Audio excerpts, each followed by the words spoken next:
let's start off, man, and just say first of all, thank you for being here. And I wanted to jump in and kind of hear a little bit about like who you are and who you were like growing up. Like, how were you as a little Liam growing up back in the day?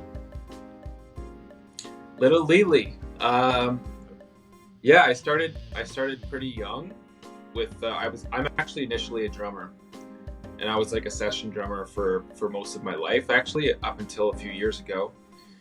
And it was a slow transition. So yeah, I started when I was like I was always tapping on tables and stuff when I was a kid. And so my dad said, "Well, I'll get him a drum kit." So I think I was 8 at that point, 8 or 9, when I got my first drum kit. So I was I was pretty natural. Like I was just playing often. I played at some talent shows at school and stuff like that. It was fun. And then I kind of stopped for a bit. And then I don't know what happened, but something clicked, and I became like obsessed with drums, like with jazz drumming specifically. There was a few people at my high school that really inspired me and made me want to pursue jazz, like jazz performance. And yeah, so I did that. I went to it's called Cégep over here. It's kind of like it's a Quebec thing, about Quebec, Canada. So we have a stage in between high school and university. It's called Cégep, and it's genius. It's like 2 years, and it basically costs nothing. It's like heavily funded by the government, so you could kind of it's like a 2 year buffer zone where you could sort of find out what you want to do, and it's not super expensive, right? So it's a really good idea. So yeah, Cégep, I studied jazz or like music performance on drums, and did the same thing in university. I In university I was playing in like 100 bands. I was playing all the time, and so that sort of progressed into something. And I became a touring musician, and then I was like a session player as well, sort of like a hired gun as a drummer.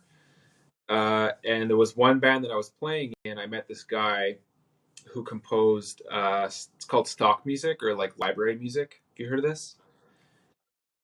Yeah. So basically the way it works is you would go to these giant libraries, um, and you would choose a song for, let's say, a commercial or for whatever, right? So it's instead of hiring people privately, you just go to these websites and it's all there, and it's music that's used over and over and over again. So I had a friend who was like killing it in that game, and he's like, "You should try it out. Like you have some production chops. Like maybe give it a try and see what happens." So that's what I did, uh, and they accepted the tracks right away. And so I said, "Okay, I'm going to keep doing this." So that was my income for several years. That's kind of how I got into the production world, and that's where my production chops came from. And I think I started in like 2014 for maybe like 3 years, maybe 3 or 4 years. And I was still playing in bands at that point as well, and doing all sorts of things. But that was like my main source of income for that period of time. And then once again, something clicked, and I felt like something just didn't sit right with me, um, with the way the deal was. So like, if you work for these companies, you you don't own the music really. Like, you compose it and then you give it to them, and they have like full ownership of the music. So that means that they make all of the royalties off of it, and they just buy you out basically. And it's a decent price, and like, I know a lot of people that are making a living this way, and so the only royalties that you make is off of it's called the back end. So like, let's say something plays on TV, then you'd make a small cut from that.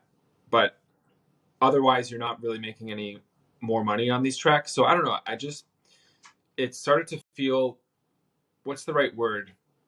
Like, kind of hollow, because you're writing music for these giant libraries, and you're just trying to get you're not writing music for the creative aspect of it.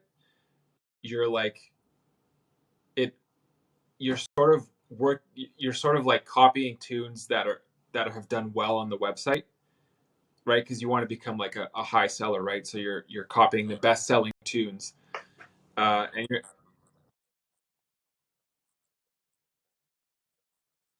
exactly, yeah. Which is what people, I mean, that's the way. Sorry, yeah, that's it. But like that's the thing. The twist isn't that far off though from the actual thing. You know what I mean? It's like I don't know. Like for me, it just wasn't really as fulfilling anymore after a few years, and I said I'm definitely not going to do this forever.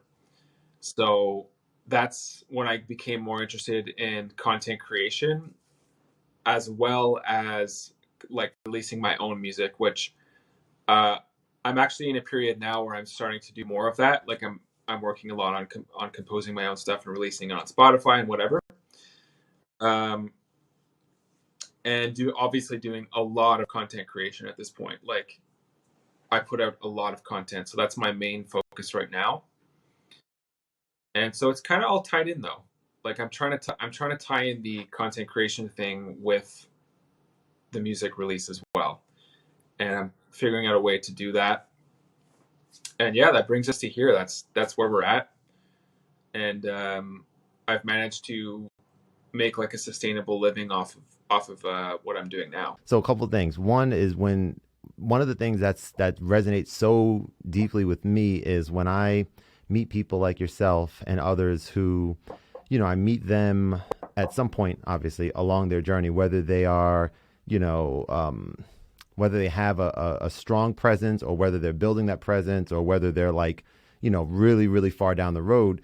It's always fascinating for me, either looking at their older posts or their older YouTube videos and kind of seeing, man, how long has Liam been doing this to be able to get to a point where, his content, say, let's say on YouTube, for example, his instructional music educational content on there um, is so sharp, is so well produced, right? How many years did it take in order to get to that point? And what's fascinating to me is that everyone has a story, and your story is quite different than mine in the sense of you have like a very, very, very vast musical educational background as well as previous musical creation experiences that kind of led you to where you are today, which I think is incredible.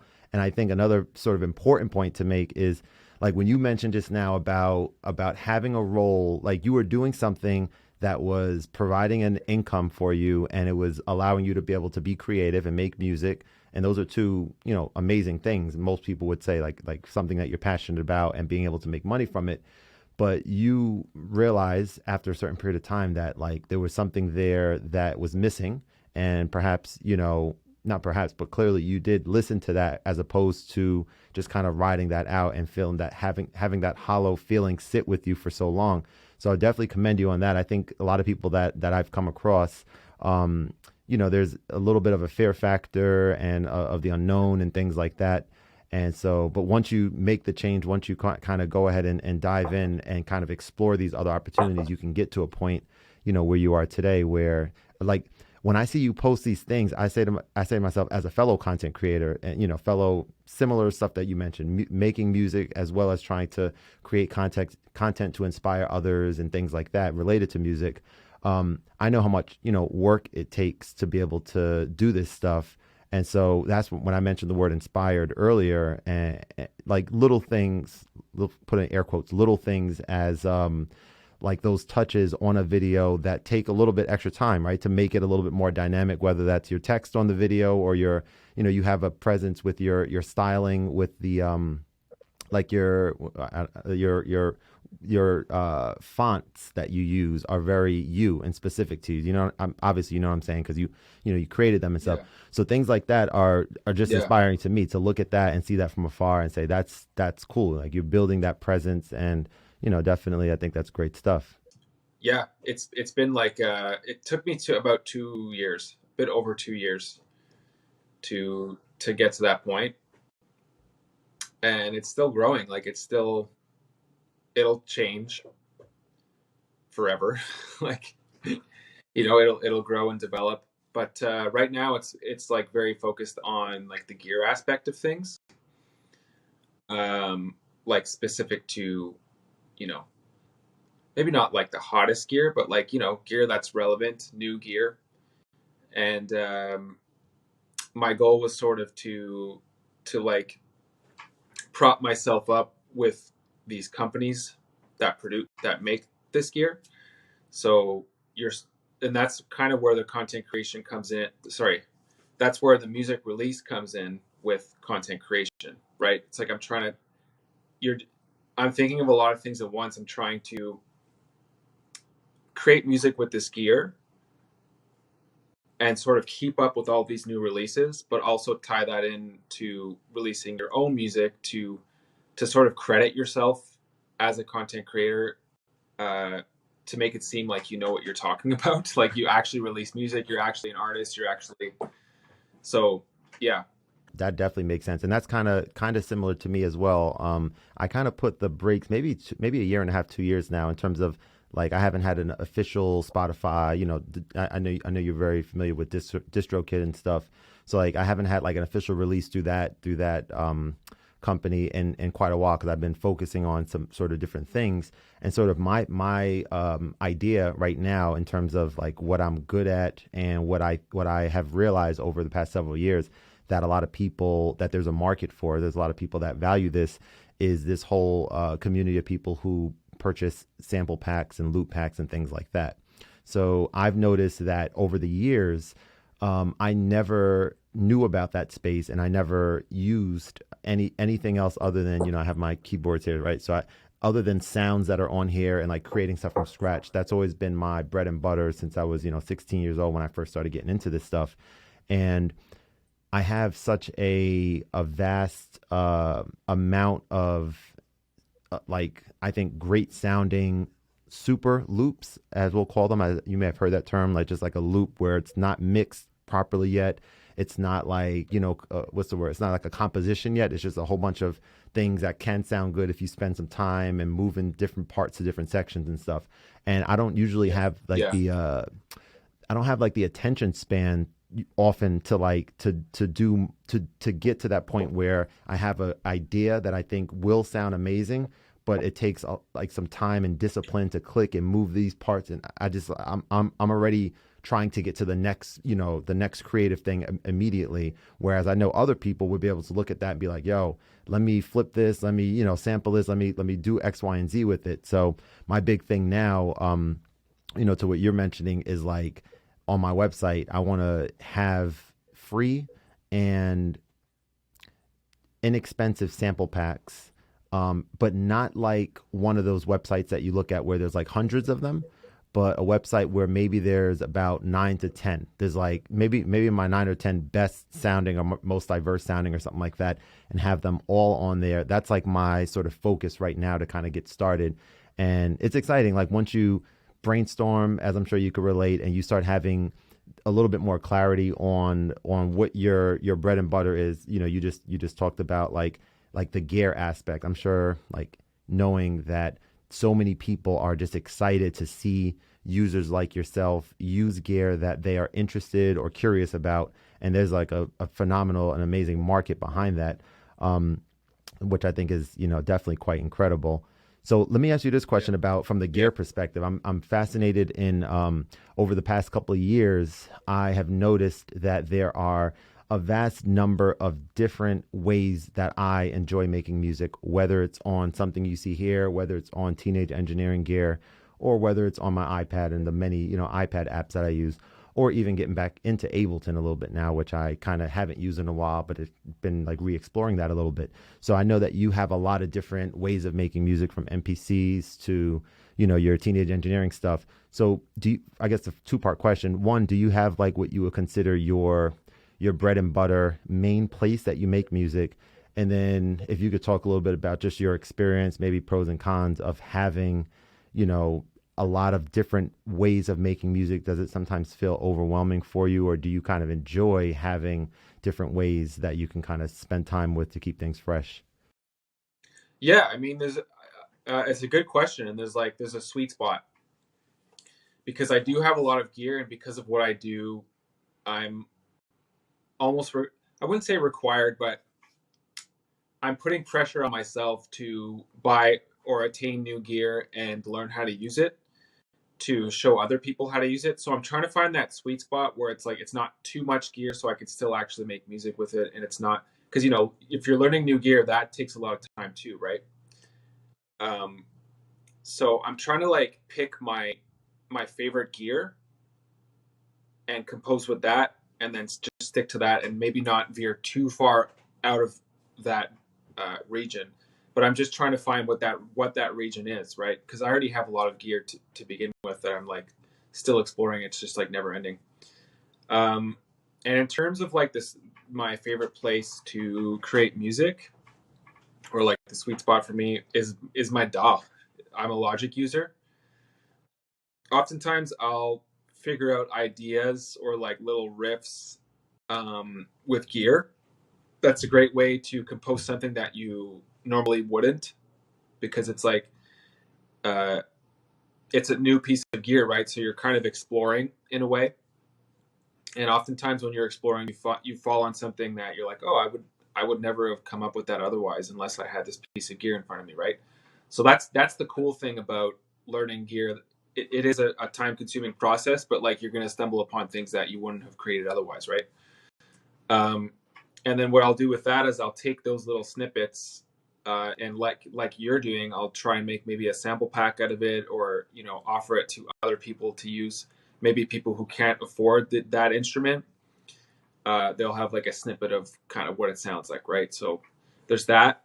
Or I just bring it into my DAW and I create a track out of it, like you know in my DAW. So it's like I'll have maybe one or two elements that are hardware, and then pretty much everything else I cover in my DAW in Logic. Makes a ton of sense because Yeah. the gear, like you just said, can present, and oftentimes does present like a different level of creativity than the keyboard and mouse and musical keyboard sort of It's the configuration with the limits. DAW. Yeah. It's almost like cliche to say that because you hear it all the time. It's like, oh yeah, limit yourself and you're going to become more creative. But it actually is true. And like a cool thing, a notable thing now is like the new SB404 release that I'm sure you heard about, the MK2. And so I'm pretty like active in all of these Facebook groups. And so I see the dialogue, what people are saying. And there's one group, I think it's called SB404 Freaks. And I keep seeing like people are like, oh, it's better to have a more limited workflow, like maybe the SB404 SX or the SP303 even, especially the SP303. Like I find that people who own that instrument are like real SP303 heads, because Jay Dilla is obviously one person who used it like crazy. I actually read recently his album Donuts. I think he made it in the hospital, and something like 29 out of those 31 tracks he made with the SP303 and a 45 record player in the hospital, which is crazy. So it's like he like stamped the 303, and so there's all these hardcore Dilla and 303 fans that are like, oh, he did it, so blah blah blah.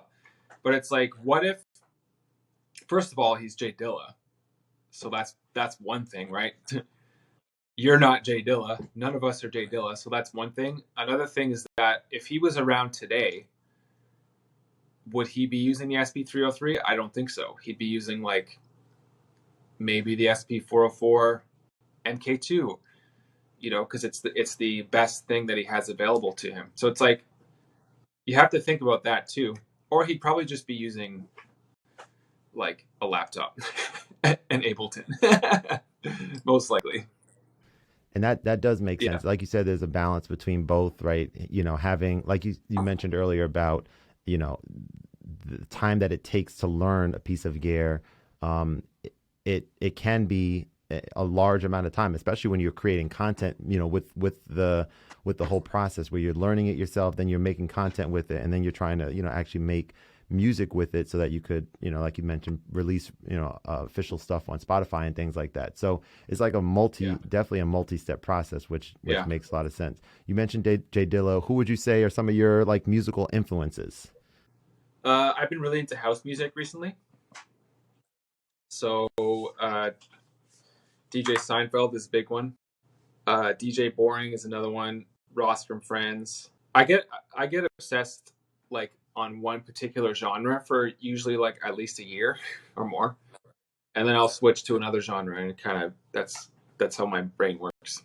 When it comes to content Yeah. creation and social media and the vast number of places to have a presence, there an ongoing challenge that I have and conversation I have with people is sort of the definitive or the recommended or preferred sort of strategy in terms of, I don't know, are you a one man show with your content right now in terms of what you're making? Pretty much. I actually hired an editor like for a few months, but editors are really expensive. So yeah, I've kind of gone back to just doing it myself.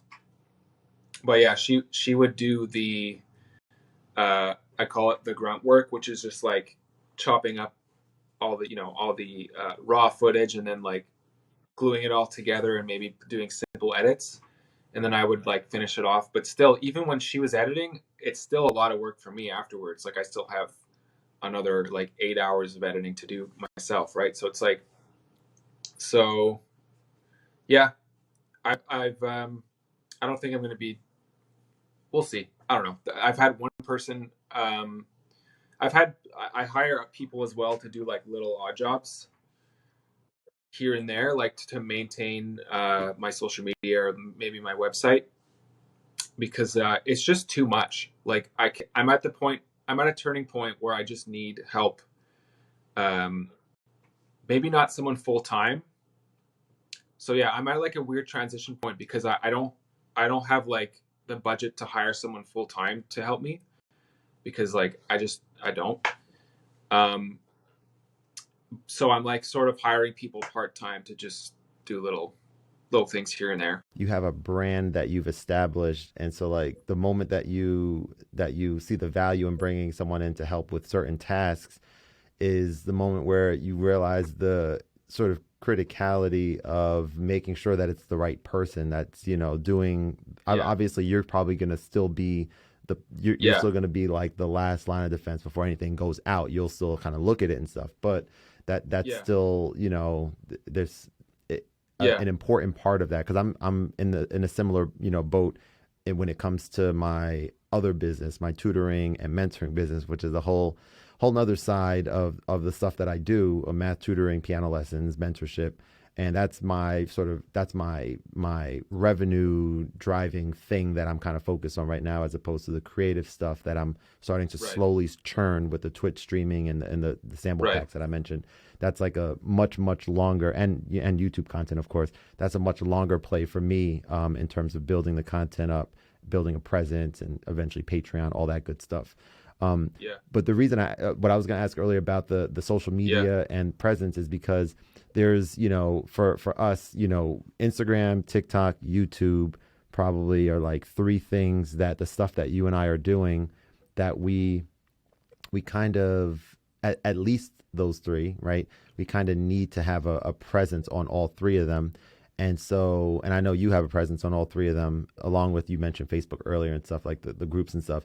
So do you have any recommendations for people out there that may be challenged with knowing that you need to have a presence on social media, but also knowing the debilitating negative and adverse effects that social media presents to us as people who may look at other content creators and seeing how many followers they have or how many brand deals they have, or obviously just things unrelated to that, just the stuff that's just a distraction that you just look at what's going on. Any like strategies or things that you've learned over the years to kind of utilize it for you, for your business, for your brand, without getting so bogged down with all the negative things that you can kind of get roped into? Yeah.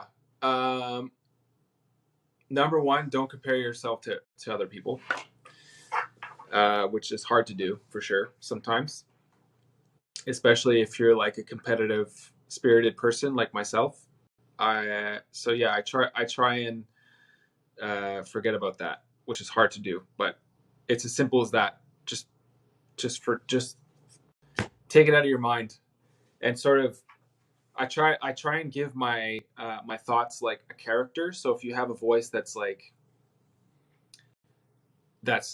you're saying is just negative and is like, oh, why don't I have more brand deals or blah blah blah, give that person a character, and so make that character like a really unlikable human that you wouldn't want to be around, right? So that's just like a creative way of sort of pushing those thoughts away.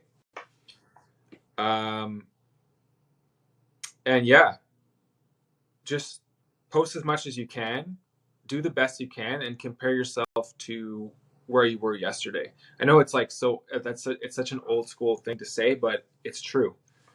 Try not to compare yourself to someone who's maybe been doing it for like 10 years, whereas I've been doing it for just over 2. So it's like, it's not realistic. And also, what I realize is that it's different for everyone. Every creator has a different experience, and it's not always about your numbers.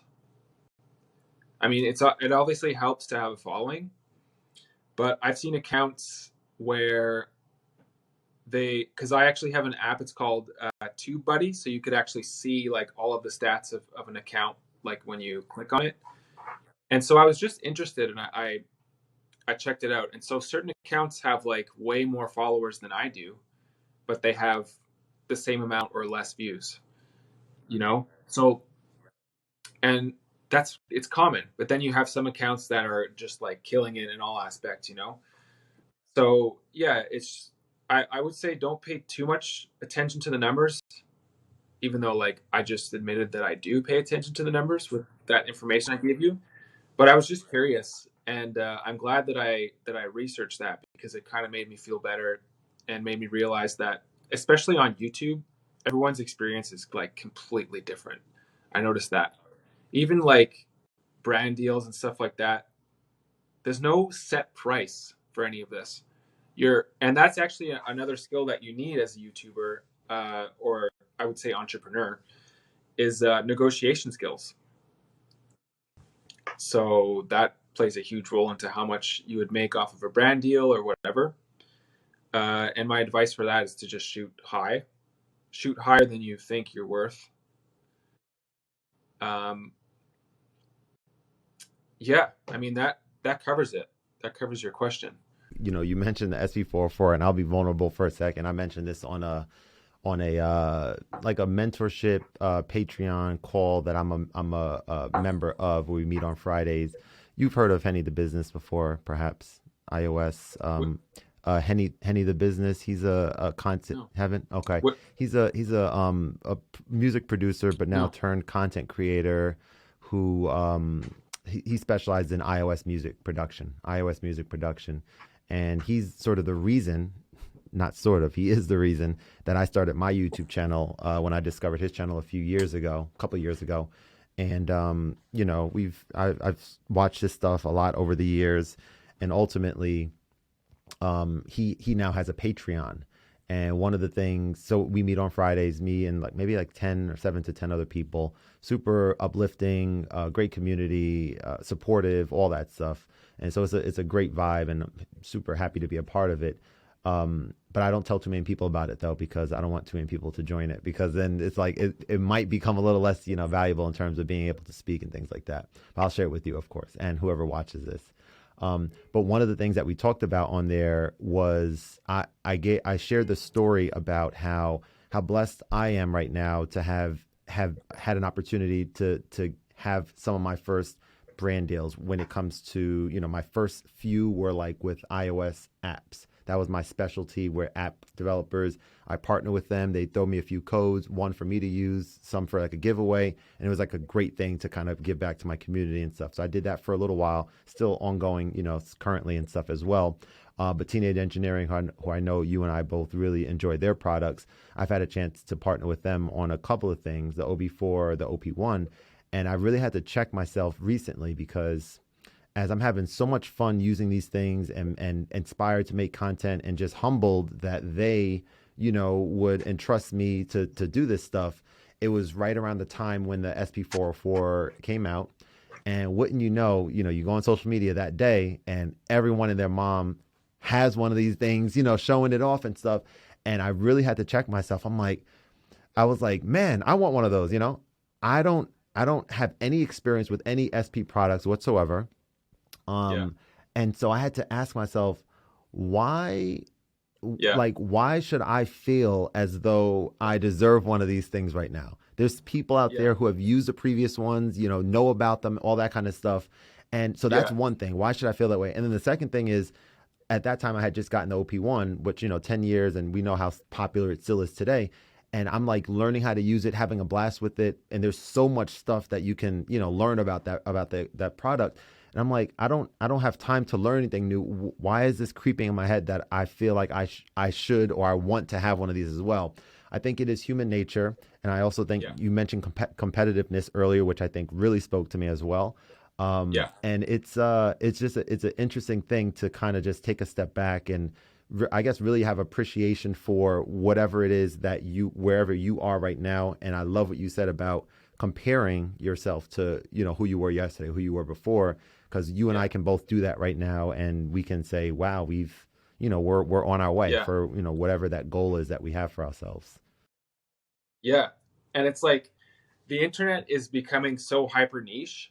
Like everything is going into a direction and it's going further and further into that direction. So it's like, and it's getting to that point with individual instruments. You know what I mean? Like for a lot of instruments, there's like the SP Vids guy who has like 200 videos about the SP404. There's someone like Bo Beats who focuses on Novation stuff a lot. So it's like there's experts on individual instruments, and so it's tough to keep up with that. It's like you have to go more and more niche to have a more valuable following, I guess, to a certain extent, right? So it's like you could probably cover, several instruments and be fine. Is sort of like link them all together. But I'm just this week I've realized that a lot of the creators that like someone like Ricky Tinez, for example, who has a really big following and I love what he does. He focuses on like specific instruments, like Ableton, Electron stuff. He works for Novation, right? So some Novation stuff, pocket operators, MPC, old school MPC. That's what comes to mind when I think Ricky Tinez. So it's like, what comes to mind when someone thinks of me? Probably Teenage Engineering, MPC, at SP404, maybe. Uh, those are probably and probably some other Roland stuff too now because I'm doing a lot of Roland stuff. So I'm that guy, and so it's like if you learn a new instrument, it's like touring. It's like you're touring in a new city that you've never been to before. So chances are you're not really going to get that much viewage for that video. You have to sort of build it up. And that's that in my opinion, that's where we're at in this little like music production tech world. That's where we've gone. And I think everything is like that. It's becoming so hyper niche that it's hard to keep up. And there's like pros in like very, very, very niche subjects. You had a poll up where you were basically asking like option A or option B. Do you guys think I should focus on making a series of videos for this product, or I believe maybe something along the lines of kind of mixing it up, kind of thing like that with your weekly releases? So I'm curious about that. I've thought about the same exact thing. Do I want to have like 5 videos in a row that come out about me using the Phantom and me giving some examples and just doing stuff with that, and then segue to Koala Sampler and then segue to OP1 or whatever the case is, like by month? Or do I want to mix it up and just kind of do it week by week? I don't know if there is specifically a right answer. I truly don't know if there's a right or wrong answer. I would love to know like what your, I guess, feedback from your viewers were and what you feel kind of might make more sense you know, especially in lieu of like what you just mentioned about things becoming more and more hyper niche, where if you have 5 videos with this, then the people that are following me for my koala sampler stuff on the iPad may be like, all right, I don't have $4,000 to buy this keyboard and I'm not that interested in keyboard stuff. Where's the koala stuff? I don't really care so much about this particular content because it doesn't relate to me anymore. So I'm not too sure about that. But what are your thoughts on that?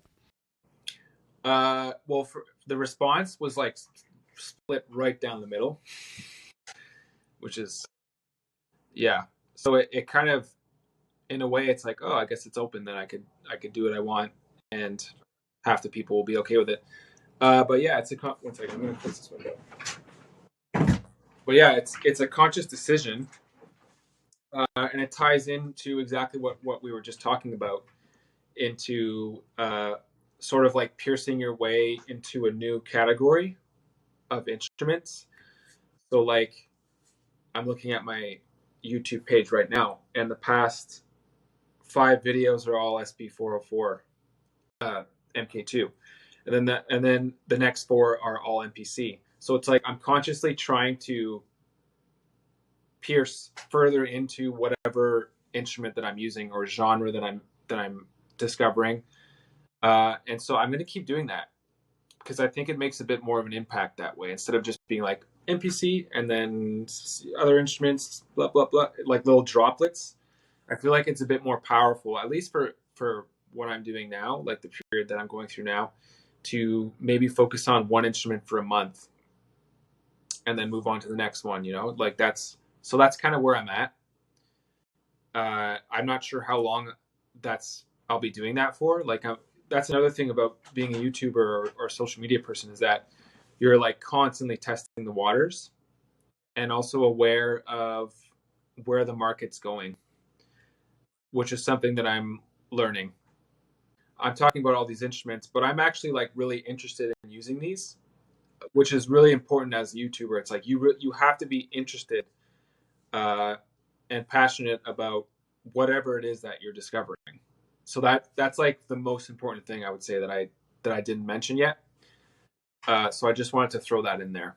Would you say that you see yourself becoming like having a presence in the live streaming at some point down the road? And do you think that that's going to be like a vital thing for, you know, most, like it's going to be almost like a necessity, kind of like having, I don't know, an Instagram pages now for content creators in the music space? I actually did it. I tried it for like a year almost, and it didn't go well. Like, I invested. I bought a computer. I bought a new PC. I had a whole setup, and I did it for like almost a year. And I did it on Twitch, and I also started up a second YouTube for like, it's called LK Unedited, and it's specifically for uh, streaming. But I actually just upload shorts onto it. So all my TikTok content now just goes onto the second YouTube account, and so it does surprisingly well, actually. What was the reason for that, like to have a separate channel for your shorts? Because I post like, it's completely different content. It's basically my TikTok content, which is like a completely different format. So I didn't want to mix it in, especially because I do 3 TikToks a day. So I just throw them onto this channel, LK Unedited, and I kind of just dump it. I don't even really care too much about it, and a lot of it doesn't hit at all. I'm actually looking at it right now. Some of it doesn't hit, but then there's the odd video that gets a few, maybe a couple thousand. So it's worth it. And the subscriber count is still really low on my second account, but it's like, it's a different format, and it's slowly climbing. So, and I think we'll get back to your streaming thing, but I think that the shorts format, and I don't want to, this is like my secret, but I'm going to tell you anyways. Well, it's but whatever, it's fine. Um, the shorts format, I think, is going to be increasingly important as time goes on, because I mean, TikTok had such a huge impact on everything, So that vertical format, the shorts thing, I think it's here to stay. So like, I think people should, especially in our niche, should experiment more with that format because there's not that many people doing it yet. But I'm just like, I'm like plowing. It's helping a lot. So yeah, I would suggest that people do that. Post shorts. Do you think that it's different enough where the value of having one channel and growing that one channel on your YouTube would not make sense because the content is slightly different? If it's slightly different, it really depends. It's I can't really speak for everyone else, but for me, what like I said, what I'm doing is so hyper niche that it like it has to be the same. And what I meant by different format is that it's just a different like I'm doing it all through my phone. It's more like off the cuff sort of stuff. It's it's like low effort compared to YouTube, where it's like you have to get into a video editor and like you know, it's much more polished. That's not for me. That's not TikTok. Like TikTok isn't polished in general. It's just like people. The language of TikTok is your iPhone, just talking into your iPhone or showing things through your iPhone really quickly and blah blah blah.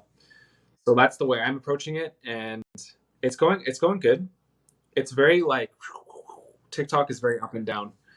Like you'll get one video that just smashes. It gets like I have a video that has over 1 million views, which is crazy. It's like it's not even it's not high quality. It's like it's just my OP1, and I just like use the endless sequencer quickly to make like a like a beat, whatever. It took me like 10 seconds to do it, and then I pressed the hold button so it actually played through the whole beat, and that was it. That's the video, and it got 1 million views. And there's a few others that it's the same thing. Like some pocket operator ones did really well. The teenage engineering stuff does really well because it looks so interesting, and people are like, "What is that?" So it catches people's attention.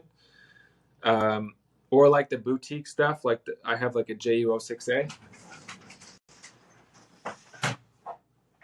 Shout out to Roland. I have like little cute keyboards like this. Do super well just because like it's kind of like Instagram. It's a very visual platform, and people are interested in new things. Well, that's the thing. That's the interesting thing about it is that it's like I mentioned before. It's kind of up in the air. It's like people don't people just don't know because it's such a new profession. But I think it's a really important one, and yeah, it's it's so gray. You know what I mean? It's like it's I don't know how to describe it, but it's like it's not like you can't really put your finger on it and be like I don't know, you're an accountant. It's like you can't. There's so many other things involved uh, in this job. It's like you're. I really I describe it as like being an entrepreneurial type job. Like it's an investment, right? Because like when you I actually for like almost 2 years, no, probably like a year and a half, I wasn't making any money. It was like complete investment, and I was just going further and further into debt. But I kept at it. I kept at it, and now it's sustainable. So it just shows that if you put your mind to something, chances are it'll work out. But you just have to work hard. That's really the goal, and to be aware of like your strengths and aware of the market.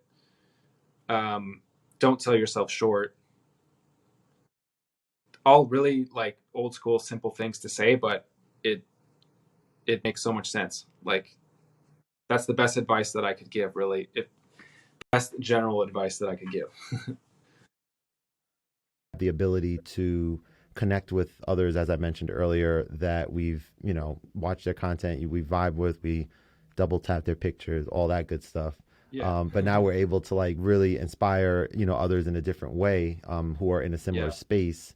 is, I think, Right. very special. And that's, one of the things for sure. Like there's a handful of other people who I've sort of fostered a relationship with through social media and through meeting, through common interests and stuff that are in the Yeah. music space and the music Yeah. content space that I'm excited about doubling down and kind of niching a little bit more specific on the type of person that I bring on, at least for the foreseeable future, rather than before where I'm Yeah. like, everyone has a story, whether it's Liam doing music like me, whether it's this FBI Yeah. agent who I did have a guest, I had him on as a guest a while ago, and it was just That's cool. exactly nothing to do with music, but super inspiring. He was the highest ranking African American FBI agent. He used to work at Verizon with me. He was one of the high ups. He was the one level under the CEO. And then there's people that I meet on social media that are like posting pictures. She's like a marine biologist kind of person who's like posting pictures of herself, like amazing shots under the water, like underwater, and like I'm like, this is amazing. I want to like talk about this. I want to have you on, kind of thing. And so now Yeah. just kind of figuring out how and if That's and cool. when it makes sense to be able to have other people not in the music space on a conversation. And that's like the next phase for this. But it's always something kind of going on in the brain and kind of figuring things out. And, I'm excited. I'm excited to, be able to make this content, learn from it, inspire myself. Hopefully you feel good and uplifted after it, and certainly others who are in the space, No, yeah, it's always good to talk. And yeah, you asked really, really insightful questions. So yeah, no complaints here. It's been really good. It was a pleasure. It was a pleasure. Thanks for having me I on. guess you could let people know where to find you in case, I mean, they can just Google you because it says musical artist Liam Killen when they Google you, right? But you can let people know where to find you if you like. Yeah, basically, if you're interested in music production or machines, synth, that sort of thing, I'm everywhere on the internet. I'm on TikTok, YouTube, Instagram, Reddit, uh, Facebook, all the places that you can find. Yeah. Thanks again, and I hope you have an awesome rest of the day.